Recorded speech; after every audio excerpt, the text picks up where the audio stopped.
అందరికీ నమస్కారం. Welcome to my channel. ఈరోజు వీడియోలో మనం టేస్టీ దోసకాయ పచ్చడి ఎలా చేసుకోవాలో చూద్దాం.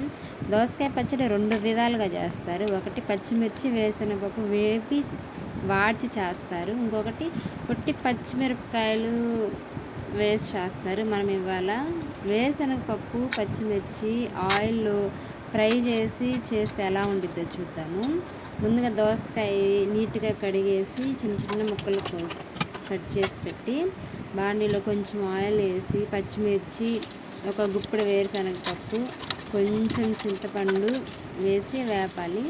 తర్వాత అది కొంచెం చల్లారాక మిక్సీ జార్లో పచ్చిమిర్చి చింతపండు ఉప్పు ఒక వెల్లుల్లిపాయ వేసి ఎక్కువ పడలేదు అవి కొంచెం బాగా తిప్పాక వేరుశనగపప్పు కూడా వేసేసి బాగా మెత్తగా పేస్ట్ చేశాక దోసకాయ ముక్కలన్నీ దాంట్లో వేసి ఎక్కువసేపు కాకుండా కొంచెం ఊరకాల లైట్గా కలిసిస్తే ఆ కారం దోసకాయ ముక్కలకి పట్టిద్ది.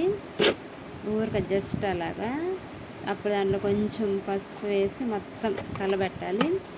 కలబెట్టాక తాలింపు వేసుకోవాలి, అంతే. దీంట్లో తాలింపు క్లిప్ మిస్ అయింది. తాలింపు పెట్టుకుంటే చాలా టేస్టీగా ఉండిద్ది. ఒకసారి ట్రై చేయండి. ఎలా వచ్చిందో నాకు కమెంట్ చేయండి. మీ ఫీడ్బ్యాక్ ఇవ్వండి. మీ లైక్స్ కామెంట్సే నాకు motivation. Like, share, subscribe to my channel. Bye.